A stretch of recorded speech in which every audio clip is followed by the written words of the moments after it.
parang iniisip mo na hindi mo siya makikita ulit. Parang gano'n. Kasi nung comatose ng 11 months, andyan lang siya eh. Kahit hindi siya nagsasalita, nakikita mo siya eh. Naiiyak mo. Nahahawakan mo siya.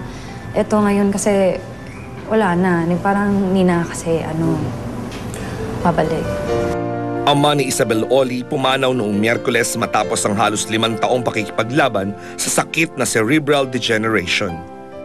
Yan, una sa lahat, mula sa Showbiz Settle family, kami taus-pusong nakikiramay sa pagpanaw ng daddy mo na si Mr. George Tanso. Salamat. So, kamusta ka na? Yan ang gusto namin malaman.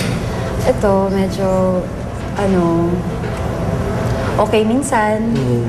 Minsan malungkot. Minsan tulala. Kanina nga, when I woke up, parang akala ko, dream lang. So, yung pagbaba ko, parang hindi na pala kasi wala na yung bed niya. Yung bahay ko kasi, medyo parang mini ICU na rin. Nung pagbaba ko, wala na. So, parang akala ko talaga bad dream lang, hindi pala, totoo pala. Ano yung naging sakit ng daddy mo? I understand, parang 11 months siya na nasa bahay na parang... Critical comatose. Critical comatose. Yeah. But prior to that, di ba parang may sakit na siya? Meron talaga. 4 years siya, may cerebral degeneration. So, parang, I understand, di ba yung sa brain parang nag-degenerate. Oo. Tapos, hindi mo alam kung anong next na mangyayari. Tapos wala siyang cure. Yun lang talaga sinasabi ng doctors. Ang cremation, billing niya ba to? Bilin niya talaga sa mami ko. Dahil, di ba may reason? Dahil gusto niyang, parang dalhin siya sa dagat. Oo. Why? Anong significance ng dagat? Hindi ko din alam eh. Sila ng mami ko, yun yung gusto. So, in a few days, dadalhin yung kanyang ashes sa dagat. I-offer niyo. Saturday morning. Balikan natin. I understand yung yung time na nasa critical condition na yung daddy mo, nasa taping ka? Yeah, so, taping tinawagan ka pa? Tumakbo ka? Taping ng Faithfully. Kakatapos lang ng take actually. Okay. Tapos tinawagan ng mami ko. Nung una, sabi niya, parang, okay, sabi niya, parang hindi daw okay, sabi ng mga nurse, ganyan. Sabi niya, so, pwede bang umuwi ka na lang talaga? So, umuwi ako. Buti na lang nasa Tomas Morato lang yung taping namin. So, pag-uwi ko, pagtingin ko, parang okay lang naman. Pero yun nga, yung mga report ng nurse na parang hindi na daw. So, kasi mga vital signs siguro, nakikita nila. Oo. Parang sa akin naman, parang wala naman. Kasi normal lang naman. Yun nga lang, nung hinawakan ko yung kamay niya, malamig. So, nirush namin sa St. Luke's. Tinanong ko kung brain dead. So, kasi yun yung diba? Parang yun na lang yung pinangahawakan namin niya. Kung meron ba, go pa rin kami. So, nandun kami ng mami ko sa ER, tsaka yung kuya ko isa. So how was that last moment with him?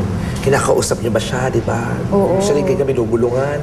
Natakot ako nung sinabi nung doctor sa amin na parang may pinakitang papers na parang kailangan yung pirmahan kung gusto niyong patuloy o hindi.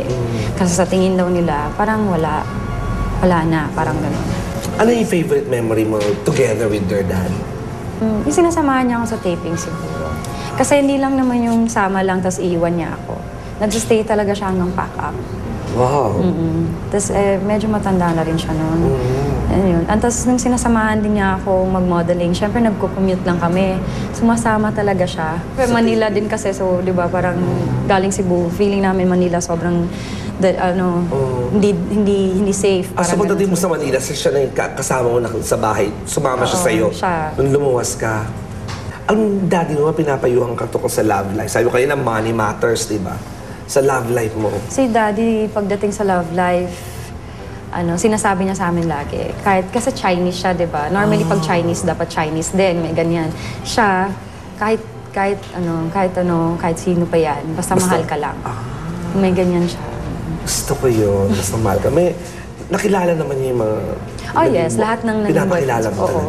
Kahit ayaw niya. Naalala mo yung, I understand, 11 months nga na hindi na siya nakakausap prior to his death. Ano yung huling yung conversation na nakausap mo siya? Nung nakausap ko siya, So almost a year ago na rin yun. almost a year, about yung sa, yung sa money, gano'n. Parang kasi siya na magtipid talaga. Yun yung last namin pinag-usapan. Kasi may upcoming show ako. So parang, yung mag-business ka kung kaya. Kasi alam niya naka-network contract ako sa GMA. So yung pera mo, magtipid ka talaga. Tapos may konti ka lang ilalabas a month. Yun, mga ganun. Tapos, ayun, hindi ko naman alam na last na namin. So ako naman, oo, kasi narinig ko na parang ganun. Hindi ko siya na pasalamatan. Pero nung nasa ER, sinabi ko naman din yun. Pero I'm sure narinig niya naman yun. sana, yun ang hindi ko nasabi nung nakakausap ko pa siya. Ano lahat ang gusto mong sabihin sa kanya? Daddy, alam ko na mas okay ka kung saan ka ngayon. And kami okay na din kami. Kami na bahala kay mommy and sa pamilya natin. Ako na bahala. Ayun, we love you and thank you so much sa lahat. Grabe, See you soon. ang galing mo. Huwag mo naman see you soon. Nakakaloka ka. Bata-bata mo pa. Ay, syempre, pupunta ka rin doon. Kaya. Oo. We'll see you again. Siguro. In behalf of Showbiz Central, kami ay lubos na nakikiramay sa iyo at sa buong pamilya. Thank you, sweetie. Isabel Oli. Susunod, Aiza Sigera, iniwan nga ba ang girlfriend para sa iba? I was upset not because of anything, but because I don't talk about things like that. At ang kakaibang birthday party ni Carla, nagpasaya ng mga batang may sakit sa tulong ng mga aso. Tutukan, Pac-Man, panalo raw sa laban nila ni Bradley. Kung anong plano ng WBO at Nevada Athletic Commission, irespeto na lang natin. Ongoing auditions ng Protégé, the battle for the big artista break. Nakakaapekto na sa samahan ng mga mentors. Dran Belleza, ikinasal na, pero bakit iniintriga? Madaming nag-umpugan ng ulo dahil hindi nila maintindihan.